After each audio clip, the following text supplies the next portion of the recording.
बच्चों, कैसे हैं आप लोग? आई थिंक आप सभी लोग ठीक होंगे। और अभी तक आपको मैंने जो कल का वीडियो बनाने आपको दिया था, आप लोगों ने उसको सही तरीके से वॉच किया होगा, उसको आप लोग समझ चुके होंगे। आज हम लोग बात करने जा रहे हैं आपके how we balance a chemical reaction के ऊपर हम लोग बात करने जा रहे हैं। ये आपको मैंने क्वेश्चन भी दिया था, कुछ लोगों ने उसका आंसर दिया और कुछ लोग अभी भी सो रहे हो। जो लोग सोते रहे हो उनके लिए गुड नाइट, और जो लोग जाग चुके हो उनके लिए ये अगला टॉपिक। चलिए, how we can balance a chemical reaction. बड़ा आसान बात है भाई, केमिकल रिएक्शन को हम लोग बैलेंस कैसे करें। सबसे पहली चीज, हम लोग अगर बैलेंस कर रहे हैं केमिकल रिएक्शन को, तो उसके पहले हम लोग जान ले इनकी रिएक्टिविटी सीरीज के बारे में। क्योंकि जब हम लोग रिएक्टिविटी सीरीज के बारे में जानते हैं, जान सकते हैं, तभी हम लोग बता सकते हैं कि हम लोग केमिकल रिएक्शन को हम लोग बैलेंस कैसे करेंगे। ठीक है, तो देखो, तो इसके लिए हम लोग क्या करते हैं, सबसे पहले देखते हैं क्या है आपकी रिएक्टिविटी सीरीज क्या है। Reactivity series. अब रिएक्टिविटी सीरीज की अगर हम बात करें तो सबसे पहले क्या होता है कि इसमें सबसे ज्यादा एक्टिव कौन सा होगा। जैसे कि हम लोग जिन कॉमन एलिमेंट्स का हम लोग इस्तेमाल करते हैं with the respect of hydrogen, हम लोग हाइड्रोजन के रिस्पेक्ट में ही बात करने वाले हैं। तो वहां पर क्या होता है कि सबसे ज्यादा आपका पहला आता है आपका पोटेशियम, इसके बाद आता है आपका सोडियम, सोडियम के बाद आता है आपका कैल्शियम, इसके बाद आता है आपका मैग्नीशियम, मैग्नीशियम के बाद आता है आपका एल्यूमिनियम, एल्यूमिनियम के बाद आता है आपका जिंक, जिंक के बाद आता है आयरन, आयरन के बाद आता है लेड, लेड के बाद आता है आपका हाइड्रोजन। ठीक है, हाइड्रोजन के बाद फिर आपका आता है क्या, कॉपर, कॉपर के बाद आता है आपका Hg यानी कि पारा, पारा के बाद आता है आपका Ag यानी कि गोल्ड और सिल्वर, इसके बाद फिर आता है आपका Au यानी कि गोल्ड, इसके बाद फिर आपका आता है Pt यानी कि प्लेटिनम।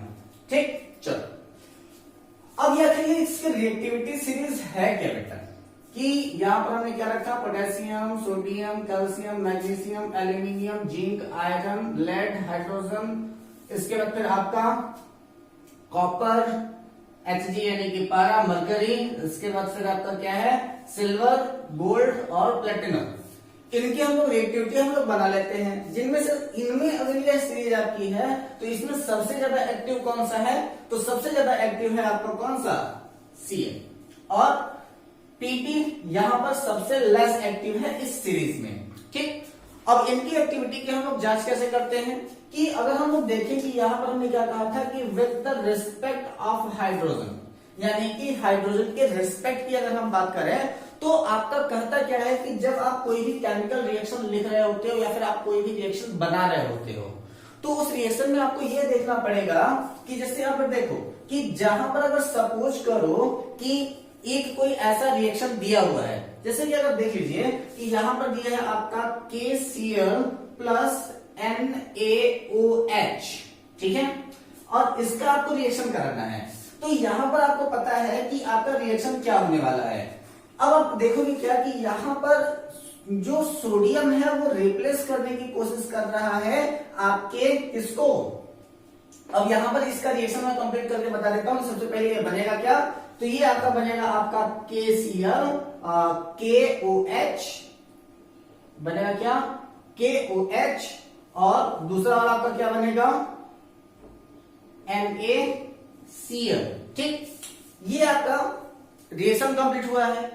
अब यहां पर देखना बेटा कि जैसे अगर हम लोग यहाँ पर रिएक्टिविटी जो हम लोग दिखाते हैं, यानी कि जो इसकी रिएक्टिविटी की सीरीज हम लोग दिखा रहे होते हैं, तो सोडियम को रिप्लेस कर सकता है कौन, पोटेशियम, यानी कि इस साइड वाला, यानी कि जैसे जैसे आप इसके राइट साइड में आते जाओगे, ठीक है, आप ध्यान दीजिएगा कि ये है आपका लेफ्ट टू राइट और ये है आपका राइट टू लेफ्ट।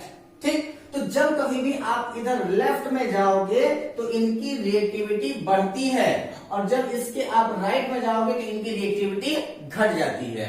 ठीक, तो इसका मतलब यह है कि ये जो आपका सोडियम है यह रिप्लेस हो जाएगा पोटेशियम से, लेकिन पोटेशियम रिप्लेस नहीं होगा सोडियम से। ठीक है, इसका रीजन क्या है कि यहां पर अगर आप इसका सेंट्रलाइज मान लो तो इसके पहले वाले जितने भी हैं वो सब के सब आपके हायर रिएक्टिव हैं कंपेयर टू हाइड्रोजन, और इसके बाद वाले जितने भी हैं वो आपके लेस एक्टिव हैं कंपेयर टू हाइड्रोजन। ठीक, यही आपकी रिएक्टिविटी सीरीज कह रही है। तो वहां पर होता क्या है कि यहां पर जो Pb है वो हाइड्रोजन को रिप्लेस करेगा, लेकिन हाइड्रोजन Pb को रिप्लेस नहीं करेगा। आयरन हाइड्रोजन को रिप्लेस करेगा, लेकिन हाइड्रोजन आयरन को रिप्लेस नहीं करेगा। इसके बाद फिर जिंक हाइड्रोजन को रिप्लेस कर सकता है, लेकिन हाइड्रोजन जिंक को रिप्लेस नहीं कर सकता। एल्यूमिनियम हाइड्रोजन को रिप्लेस कर सकता है, लेकिन हाइड्रोजन एल्यूमिनियम को रिप्लेस नहीं करेगा। मैग्नीशियम हाइड्रोजन को रिप्लेस कर सकता है, लेकिन हाइड्रोजन मैग्नीशियम को रिप्लेस नहीं करेगा। उसी प्रकार से अगर यहां पर देखा जाए तो कैल्शियम मैग्नीशियम को रिप्लेस कर सकता है, लेकिन मैग्नीशियम कभी भी कैल्शियम को रिप्लेस नहीं करेगा। अब आप यहां पर देखो कि अगर किसी रिएक्शन की आप बात करो, यहां पर आपका क्या था, पोटेशियम, और यहां पर आपका क्या था, सोडियम। ठीक, तो अब इस पोटेशियम और सोडियम वाले में आपको क्या लग रहा है कि इस पोटेशियम ने Cl को हटा करके बाहर किया है? बिल्कुल नहीं। यहां पर क्या होगा कि पोटेशियम सोडियम को हटा सकता है, लेकिन सोडियम कभी भी पोटेशियम को नहीं हटा सकता है। पॉइंट टू बी नोटेड, क्या कि पोटेशियम सोडियम को हटा सकता है, लेकिन सोडियम पोटेशियम को नहीं हटा सकता। इसलिए जब सबसे पहले इनका जो रिएक्शन हुआ उस वाले में आपका K प्लस Cl माइनस में टूटा। दूसरी चीज हुआ है आपका Na प्लस और OH माइनस में टूटा। यहां पर क्या हुआ कि सबसे पहला जो अटैक है, क्या सोडियम ने पोटेशियम को रिप्लेस करके बॉन्ड बनाया है? नहीं, सबसे पहले पोटेशियम ने इस OH के साथ बॉन्ड बनाया है। ठीक, क्योंकि सबसे पहले पोटेशियम जब आपके सोडियम को रिप्लेस करेगा तब सोडियम बेचारा अनाथों की तरह घूमना चालू करेगा, कोई हमको शरण दे दो, बुद्धम शरणम गच्छामि। तो क्या करेगा कि अब इसको जब ये रिप्लेस हो गया, किसने किया? पोटेशियम ने जब सोडियम को रिप्लेस किया तो सोडियम अपने आप को स्टेबल करने के लिए किसी भी नेगेटिव पार्टिकल को ढूंढ रहा था, और उसको नेगेटिव पार्टिकल कौन सा मिला? तो उसको नेगेटिव पार्टिकल मिला Cl। तो यहां पर जो आपका रिएक्शन हुआ है वह आपकी इसी रिएक्टिविटी सीरीज की ही तरह होता है। कैसे कि इस साइड वाले जो होते हैं, यानी कि इस साइड वालों को, जैसे कि अगर इधर हम जैसे जैसे आते जाएंगे तो ये प्रीवियस एलिमेंट जो होगा वो इसको रिप्लेस कर सकता है, लेकिन ये जो होगा वो इसको रिप्लेस नहीं कर पाएगा। ये है आपकी रिएक्टिविटी सीरीज। ठीक, अब इसमें रिएक्टिविटी सीरीज में अगर आप क्वेश्चन पूछोगे क्या रिएक्टिविटी सीरीज के लिए न्यूक्लियर चार्ज डिपेंड करता है, तो बिल्कुल हाँ, न्यूक्लियर चार्ज डिपेंड करता है, और साथ ही साथ डिपेंड करता है उनकी एटॉमिक साइज कि वह कितना तेज अपने पास इलेक्ट्रॉन को खींचने की क्षमता रखते हैं, कितना तेज वो किसी इलेक्ट्रॉन को अपने पास खींच सकते हैं, कितना तेज वो अट्रैक्ट कर सकते हैं। जितना जल्दी वो अट्रैक्ट करेंगे उतना ही अच्छी तरीके से वो बॉन्ड बनाएंगे। तो how can we balance a chemical reaction? तो सबसे पहला चीज हम लोग देखेंगे, क्या, इसको हटा रहा हूं मैं। First of all we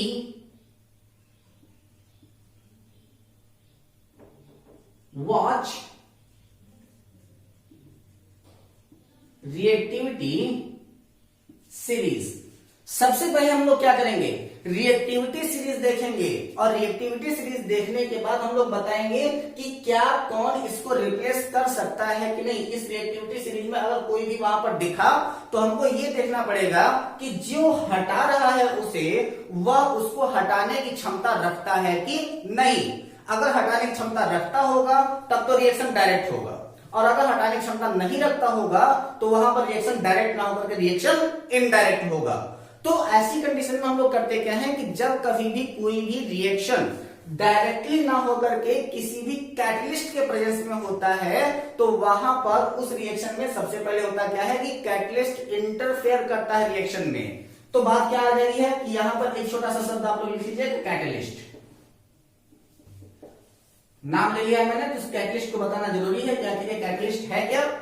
catalyst क्या करता है कि किसी भी रिएक्शन में वह इन्वॉल्व होता है, उस रिएक्शन के रेट को चेंज करता है, लेकिन बिना किसी चेंजिंग के लास्ट में वो बाहर भी निकल आता है। ठीक है, तो वह होता क्या है कि catalyst is that types of substance which is include in our reaction to change the rate of reaction. वह क्या करेगा, रिएक्शन के रेट को चेंज कर देगा कि वो रिएक्शन फास्ट हो रहा है कि रिएक्शन स्लो हो रहा है। कैटलिस्ट क्या करता है, उस रिएक्शन को थोड़ा सा फास्ट कर देता है। और वहां पर रिएक्शन के फास्ट होने के बाद जब आपका फाइनल प्रोडक्ट बनेगा तो उस फाइनल प्रोडक्ट बनने पर कैटलिस्ट एट इट इज बाहर निकल जाएगा, यानी कि उसमें किसी भी प्रकार की चेंजिंग देखने को नहीं मिलेगी। ठीक, वही है आपका क्या, वही है आपका मेन सब्सटेंस जिसको हम लोग कहते हैं कैटलिस्ट। तो अगर हमको किसी भी ऐसा अपीयरेंस दिखाना है, यानी कि जो आपका हायर रिएक्टिव है उसको कोई लेस रिएक्टिव वाला हटा रहा होगा, तो ऐसी कंडीशन में हमें वहां पर कैटलिस्ट का इस्तेमाल करना होगा ताकि वह आसानी से बॉन्ड को मेक कर सके और बॉन्ड को ब्रेक कर सके। ठीक है, तो how can we balance the chemical reaction? तो सबसे पहले हम लोग करेंगे क्या, first of all we watch the reactivity series. सबसे पहले हमने क्या किया कि हम लोग देखते हैं कि उनका दोनों साइड में रिएक्टिविटी सीरीज इक्वल है कि नहीं।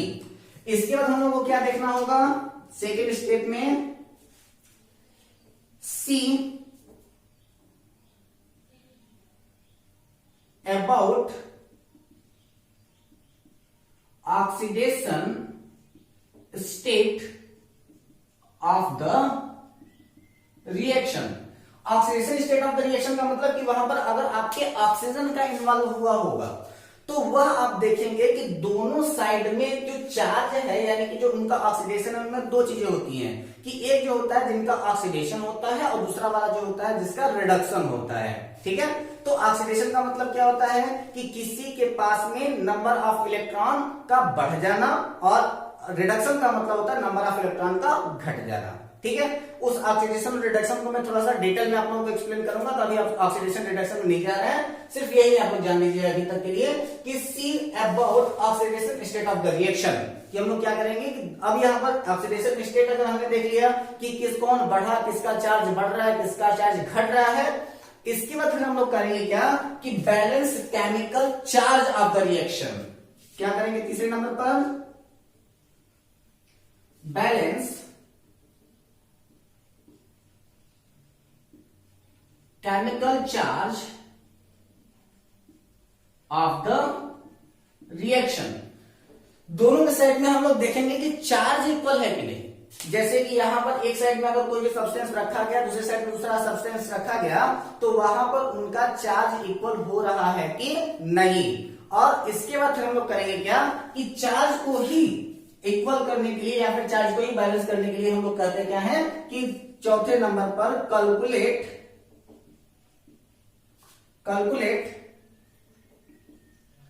number of atom respect to their charge। ठीक है, तो हम लोग क्या कहते हैं कैलकुलेट नंबर ऑफ एटम। हम लोग नंबर ऑफ एटम को कैलकुलेट करते हैं किसके, उनके रिस्पेक्ट में। किसके रिस्पेक्ट में, उनके चार्ज के रिस्पेक्ट में, यानी कि दोनों साइड का चार्ज इक्वल होना चाहिए और दोनों साइड का जो एटम है वह भी आपका बिल्कुल इक्वल होना चाहिए, तब जाकर के आपका रिएक्शन जो होगा वो आपका बैलेंस आपका रिएक्शन कहा जाएगा। अब यहां पर एक क्वेश्चन और बन जाता है कि why we need to balance a chemical reaction. क्या है, रिएक्टिविटी सीरीज आप लोगों ने देख लिया, अब हम लोग देखते हैं क्या कि why we need to balance a chemical reaction. Why we need to balance a chemical reaction। हमें केमिकल रिएक्शन को बैलेंस करने की जरूरत क्यों पड़ती है? तो हमको केमिकल रिएक्शन को बैलेंस करने की जरूरत इसलिए पड़ती है कि जैसे अगर मान लीजिए कि एक साइड में अगर आपका कोई भी ऐसा एलिमेंट या फिर ऐसा सब्सटेंस है जिसका नंबर ऑफ एलिमेंट या फिर नंबर ऑफ एटम कम या ज्यादा हो जाएगा, तो वहां पर उसके फाइनल प्रोडक्ट में वह कुछ ऐसा एक्शन शो करने लगेगा जो कि रिएक्शन के पूरे रेट को चेंज करने के लिए रिस्पॉन्सिबल हो जाता है। तो हम लोग को क्या कहते हैं कि why we need to balance a chemical reaction, because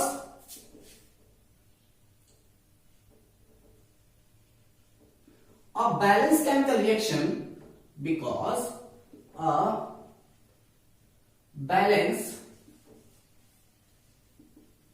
chemical reaction indicate the specific product of the reaction,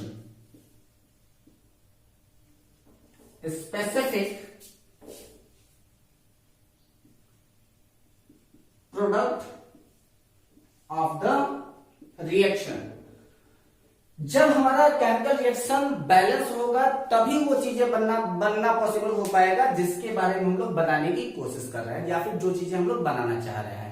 अगर दोनों साइड का केमिकल रिएक्शन इक्वल नहीं रहा तो पता चलेगा कि हमने बनाया कुछ और है और बन गया कुछ और है। जैसे अगर आपका सपोज करो कि हमने लग दिया क्या कि आपका H2 प्लस ZnCl2, ठीक है। अब आपका यहाँ पर रिएक्शन कराना है कि ये रिएक्शन आखिर बनेगा क्या। तो सपोज करो बेटा कि यहाँ पर हम लोग बनाते क्या है कि आपका 2HCl बना दें और इसके साथ में आपका Zn लगा दें, ठीक है। तो अब यहाँ पर सोचो कि क्या ये सीधे सीधे Zn निकल करके बाहर जाना पॉसिबल है? इन द केस पॉसिबल है, लेकिन हर केसेस में यह पॉसिबल नहीं है, क्योंकि कभी भी कोई भी एलिमेंट अपने आप को अकेले फ्री नहीं करना चाहेगा, और जब कभी भी वो अकेले फ्री नहीं होगा तो ऐसी कंडीशन में ये आपका रिएक्शन तो ठीक लग रहा है, लेकिन अब यहाँ पर हम लोग क्या देखेंगे कि यहाँ पर आपका 2HCl यानी कि 2 हाइड्रोजन 2 क्लोरीन हो गया, एक जिंक निकल करके बाहर। It is a balance reaction, लेकिन साइंटिफिकली यह बैलेंस नहीं है।